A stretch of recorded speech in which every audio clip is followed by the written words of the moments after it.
जहाँ तक पार्टी नहीं बनाने की बात है तो फिलहाल ऐसा जो है उन्होंने संकेत तो नहीं दिए, लेकिन राजनीति में कई चीज़ें जो यकायक होती है और ये हो भी सकता है, क्योंकि इस समय माना जाए तो चुनाव में जो है 6-7 महीनों का समय है, तो हो सकता है कि इस तरीके की भी कदम उठा सकते हैं। और मैं खुद जब व्यक्तिगत रूप से प्रचार करता हूं पूरे देश में, जहां जहां मुझे पार्टी बोलती है प्रचार करने के लिए, चाहे वो उत्तराखंड हो, हिमाचल हो, यूपी हो, गुजरात हो, मध्य प्रदेश, पंजाब, जहां भी हम जाते हैं वहां पर भाजपा के करप्शन को एक्सपोज करने का काम करते हैं।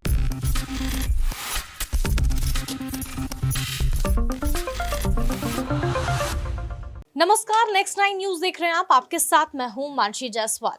आज हम चर्चा करेंगे राजस्थान की सियासत के बारे में। जैसा कि आप सभी जानते हैं कि सचिन पायलट इस वक्त बगावती सुर अपनाते हुए नजर आ रहे हैं। अशोक गहलोत के खिलाफ उन्होंने सीधे तौर पर मोर्चा खोला हुआ है। अशोक गहलोत सचिन पायलट पर कोई भी बयानबाजी देने से इस वक्त बचते हुए नजर आ रहे हैं। पहले तो वो सचिन पायलट को गद्दार बता देते हैं और इस वक्त जो माहौल नजर आ रहा है वो ये है कि सचिन पायलट खुलकर अशोक गहलोत के खिलाफ बोलते हुए नजर आ रहे हैं, लेकिन सचिन पायलट पर कोई भी बयान देने से गहलोत बच रहे हैं। ऐसे में कांग्रेस आलाकमान ये कहीं ना कहीं डिसाइड नहीं कर पा रहा है कि अशोक गहलोत या फिर सचिन पायलट किसको सीएम पद की दावेदारी पेश करने का मौका दिया जाए। इसी को लेकर के जो चर्चाएं हैं वो तेज हो गई हैं। सचिन पायलट ने जब से किया है तब से राजस्थान की सियासत गरमाई हुई है। राजस्थान में आखिरकार जो विधानसभा चुनाव होने हैं उसमें केवल 5 महीने का समय बचा हुआ है। ऐसे में सचिन पायलट के पास आने वाले समय में क्या कुछ विकल्प है उसको लेकर के चर्चाएं तेज हो गई हैं। क्या सचिन पायलट आम आदमी पार्टी का रुख करेंगे? अरविंद केजरीवाल का अगर वो रुख करते हैं तो कहीं ना कहीं कहा जा रहा है कि सचिन पायलट की जो मुश्किलें हैं वो आसान हो सकती है। उनको सीएम पद का जो दावेदारी पेश करने का मौका अरविंद केजरीवाल की तरफ से दिया जा सकता है। दूसरी तरफ ये भी कहा जा रहा है कि अपनी पार्टी बनाने का विकल्प भी इस वक्त सचिन पायलट के पास मौजूद है। इसके अलावा भारतीय जनता पार्टी का रुख भी सचिन पायलट कर सकते हैं, लेकिन बीजेपी में जाने का जो अभी प्लान है वो सचिन पायलट के पास इस वक्त कम नजर आ रहा है। ऐसा इसलिए क्योंकि बीजेपी के खिलाफ भी लगातार सचिन पायलट इस वक्त बयानबाजी कर रहे हैं, क्योंकि अनशन जब उन्होंने किया था तो सीधे तौर पर वसुंधरा राजे की सरकार में जो भ्रष्टाचार हुआ था उसके खिलाफ उन्होंने अनशन किया था। हालांकि टारगेट जो थे वो अशोक गहलोत थे।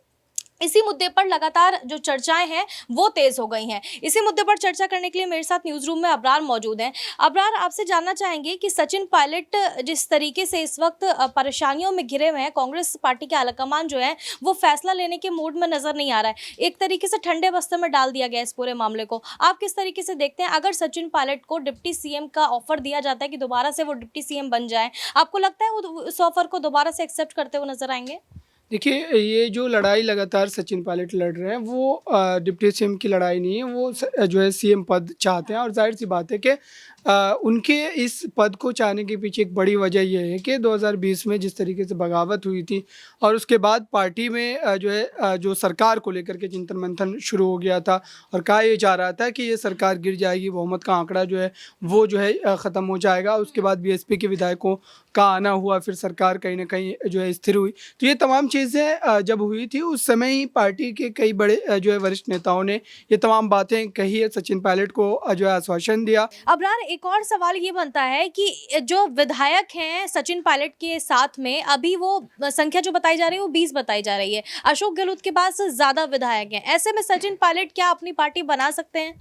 देखिए, सचिन पायलट ने इस तरीके के संकेत नहीं दिए हैं और लगातार जिस तरीके से इस पूरे मुद्दे पर वो बात रख रहे हैं, या फिर अनशन की बात हो या फिर पार्टी से तमाम जो वादे को लेकर के जो सवाल पूछे जा रहे हैं, तो वो कहीं ना कहीं खुद को जो अलग करके दिखा रहे हैं और ये जतलाने की बताने की कोशिश कर रहे हैं कि विधायकों को वो पार्टी के खिलाफ नहीं कर रहे हैं, बल्कि पार्टी ने जो उनसे वादे किए थे, जो उनको उम्मीद दी थी, दरअसल उस पर सवाल पूछे जा रहे हैं।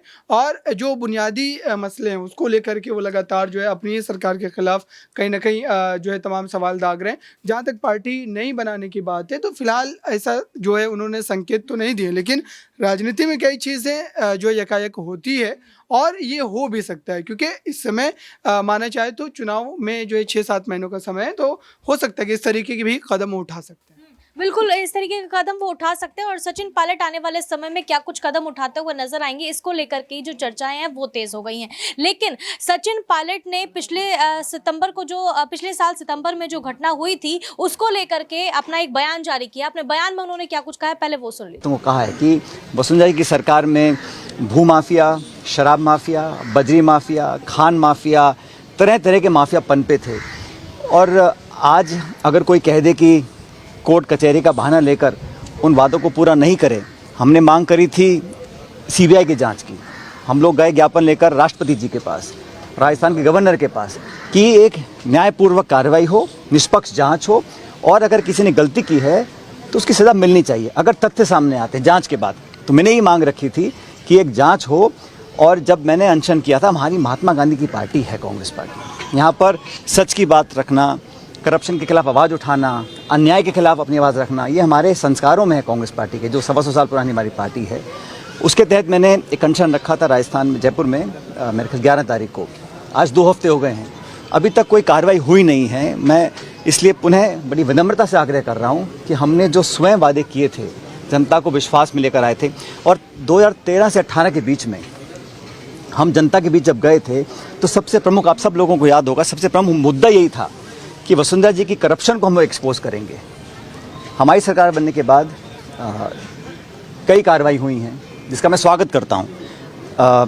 जैसा खुद मुख्यमंत्री जी ने कहा, एसीबी बड़ा सक्रिय है, बड़े छापे डाले हैं, अधिकारी आईएएस, आरएएस, आईपीएस, नाना प्रकार के लोगों को रंगे हाथों पकड़ा है। ये स्वागत योग्य कार्रवाई है। मैं समझता हूँ इसमें हम लोगों को इसका बहुत वेलकम करना चाहिए। लेकिन हम लोग जब सत्ता में आए थे, 5 साल विपक्ष में रहे, तो हमने ये कभी नहीं कहा था कि हम कार्रवाई कर पटवारियों को पकड़ेंगे, अधिकारियों को पकड़ेंगे, इसलिए वोट दीजिए। हमने कहा था कि हम वसुंधरा जी के जो कार्यकाल में जो करप्शन हुआ है उस पर कार्रवाई करेंगे। इस बात को सुनकर जनता ने हमको वोट दिया था, तो वो करना बहुत ज़रूरी है। मैं समझता हूँ अब बहुत कम समय रहा है चुनाव से पहले, इसलिए इस पर कार्रवाई करनी चाहिए।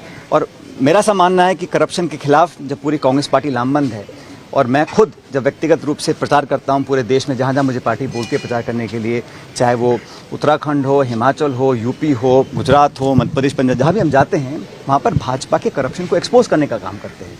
तो राजस्थान में जब वसुंधरा जी के शासन में जो करप्शन हुआ, जिसको हम सब ने स्वीकार किया, उस पर अगर हम एक्शन नहीं लेंगे तो मैं समझता हूँ गलत होगा। इसलिए मैं चाहता हूँ कि इस पर एक्शन लिया जाए। और करप्शन एक ऐसा मुद्दा है जो प्रदेश और देश में दीमक की तरह इसको खा रहा है, संस्थाओं को कमज़ोर कर रहा है। और अभी जो पेपर लीक के मामले हुए, कुछ लोगों को पकड़ा गया, बाबूलाल कटारिया को पकड़ा गया।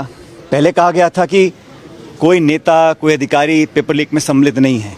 मैंने पहले भी कहा था, मैं नागौर में सभा में मैंने कहा था कि बड़े से बड़ा व्यक्ति हो, जो सरगना है, जो मास्टरमाइंड है, छोटे मोटे दलाल पकड़कर तो अच्छी बात है, लेकिन इसकी तह तक जाना पड़ेगा।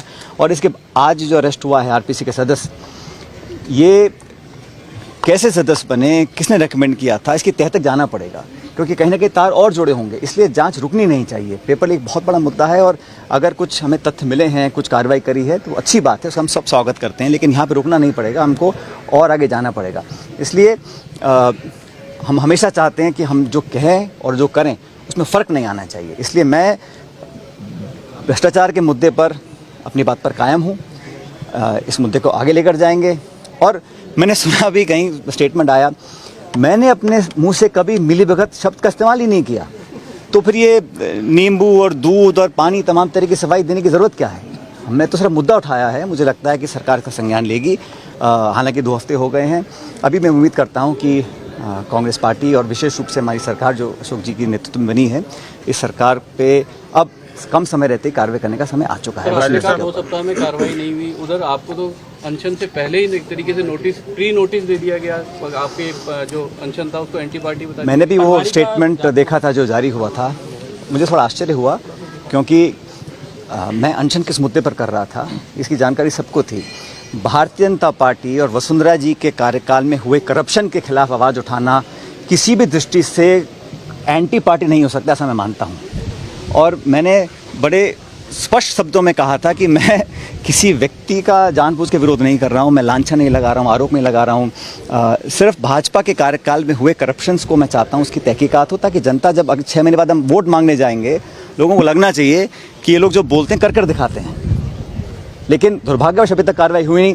मैंने अखबारों में पढ़ा, कुछ कहीं किसी ने कहा कि कोई PIL हो गई थी, डिसमिस हो गई थी, और मतलब, लेकिन कोर्ट कचहरी के बहाने कर हम जांच सीबीआई को ना दें, मैं समझता हूँ ये सही नहीं है, इस पर कार्रवाई करनी। तो सुना आपने, सचिन पायलट लगातार गहलोत सरकार के खिलाफ मोर्चा खोले हुए हैं और गहलोत सरकार के खिलाफ जिस तरीके से बयानबाजी करते हुए वो नजर आ रहे हैं, उससे कांग्रेस आलाकमान जो है, कहा जा रहा है, नाराज चल रहा है। अब सचिन पायलट को लेकर के कांग्रेस आलाकमान क्या कुछ फैसला लेता है, ये आने वाले समय में देखना दिलचस्प होने वाला है।